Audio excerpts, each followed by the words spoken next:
आ रहा है। देखिए जो पीएसयू रैली है, कुछ स्टॉक्स डबल हुए, ट्रिपल हुए, 4 टाइम्स, कुछ 10x भी हो गए, वो अलग अलग है, मैं उधर नहीं जा रहा हूँ। लेकिन एक लार्जली पॉइंट ये है कि हाँ, इंडियन पीएसयूज एक इनएफिशिएंट बंच ऑफ कंपनीज थी और वहाँ एकदम बाबूडम चलता था और वहाँ पे कभी एफिशिएंसी दिखती ही नहीं थी। पिछले 10 सालों में वो रवैया बदला, एफिशिएंट होने लगी, जो नंबर्स में रिफ्लेक्ट हुआ, उसके बाद वो स्टॉक प्राइस में रिफ्लेक्ट हुआ, वैल्यूएशन में रिफ्लेक्ट हुआ। ये प्रोसेस जो चल रहा है अलग अलग सेक्टर्स में, पीएसयूज जो हुए हैं, आपने बहुत पहले पकड़ लिया था ये बदलाव क्या थमेगा, ये रुकेगा या ये जारी रहेगा? क्योंकि बाजार इसको भी लेके परेशान है और इसीलिए डी रेटिंग, भाव का गिरना, वो सब हो रहा है। तो पीएसयूज के ट्रांसफॉर्मेशन के प्रोसेस को कैसे देखते हैं आप यहाँ से? देखिए, मैंने कई बार इस चीज़ को बोला है कि जैसे मैं बोलता हूँ, अगर something has change for India, तो something has change for PSU also.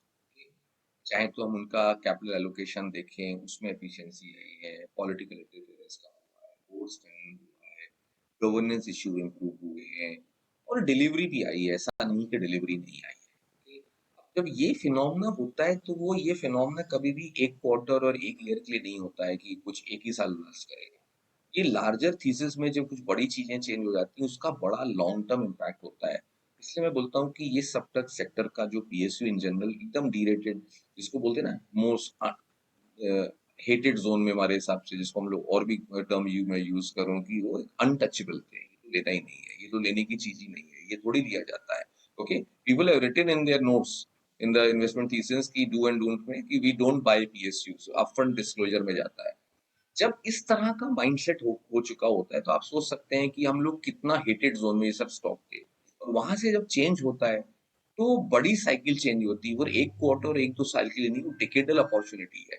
तो मैं उसको बोलता हूँ कि पीएसयूज आर डिकेडल अपॉर्चुनिटी। ठीक है कि अभी ये वन वे वर्टिकल मूव आया डिफेंस सेक्टर में या कुछ पीएसयूज में, अब वो करेक्ट भी हुए, तो उसमें हमको घबराहट नहीं रखनी चाहिए। अगर आपका 10 साल का व्यू है और 15-20%, 30% करेक्ट होता है, तो जिसमें स्टॉक स्पेसिफिक जो अच्छा लगता है, हम लोग तो बायर भी होंगे उसके अंदर। हम तो देख रहे हैं कौन सा चीज एक्सट्रीम इन्फ्लेक्शन पॉइंट्स पे आ जाए, तो हम उसको रीबिल्ड करें एक्सपोजर। कुछ हमने भी कम किया था, तो हमें भी रीबिल्ड करना है एक्सपोजर। बट हम लोग उसको पॉजिटिव, प्रॉब्लम कहाँ होता है इंडस्ट्री में, जब ये इतनी चीजें चल जाती है, तो बाकी मनी मैनेजर्स को या एनालिस्ट को या कोई भी आदमी जो पैसा मैनेज करता है, उसको एक फियर आता है अंडर परफॉर्मेंस का, कि यार ये तो इतना चल रहा है भाई, और हमारे पास है नहीं, तो मैं अंडर परफॉर्म करता रहूंगा। तो एग्जैक्टली क्या होता है कि आप टॉप पे चढ़ जाते हो। ओके, और टॉप लॉन्ग टर्म नहीं, ट्रेडिंग टॉप का। तो आप ही एक शॉर्ट टर्म ट्रेडिंग टॉप बना देते हो फिर, और जैसे ही कोई इवेंट होता है, आप पहला उसको गिव अप मार देते हो, क्योंकि आपने कन्विक्शन से नहीं खरीदा था वो आइडिया, वो सेक्टर आपने कंपल्शन में खरीदा था, अंडर परफॉर्मेंस के प्रेशर में खरीदा था। ओके, आप वो हाइप में सख्त हो गए थे, इसलिए आपने खरीदा था। तो आपका कन्विक्शन तो था ही नहीं, तो आप फर्स्ट पहले गिव अप मारते हो। अब जब गिव अप मारते हो, तो आप प्राइस नहीं देखते हो, आपका एग्जिट देखते हो कि बॉस मेरे शाम तक एग्जिट हो जाना चाहिए, या 1 हफ्ते मेरे को जीरो कर देना है।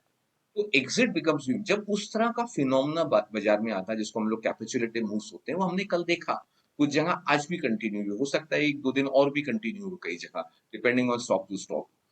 उस तरह का जो कैपिचुलेटिव मूव होता है, हमारे जैसे हाउसेस के लिए एक्सट्रीम इन्फ्लेक्शन पॉइंट, उस अपॉर्चुनिटी को तो हम ढूंढते हैं कि कोई कहीं ना कहीं कैपिचुलेट अगर हो रहा है, तो हम उस अपॉर्चुनिटी को कैसे प्ले आउट करें, वो हम नंबर्स के थ्रू प्ले आउट करते हैं। खाली प्राइस से नहीं आपको आंसर मिलता है कि अगर प्राइस 10% गिर गया, कि प्राइस 20% गिर गया, तो अभी हो गया कैपिचुलेशन। नहीं, जब मल्टीपल डेटा पॉइंट्स हम लोग उसको एनालिटिक्स में बिल्ड करा हुआ है, कि जब हम वो देखते हैं और कहीं मिलता है, तो हम एग्रेसिवली 2 हाथ से खरीदते हैं उसको। तो वो एक इंपॉर्टेंट चीज हो जाता है कि हमें इन्फ्लेक्शन पॉइंट को समझना है, मोमेंटम में नहीं जाना है। ओके, जब आप मोमेंटम में जाती हो, तो आप फंसने की डर बहुत रहता है, क्योंकि लास्ट टोपी किसी के पास आएगी वो किसको नहीं पता। वो म्यूजिकल चेयर में लास्ट टोपी आपके पास आई, तो आपको प्रॉब्लम होगा।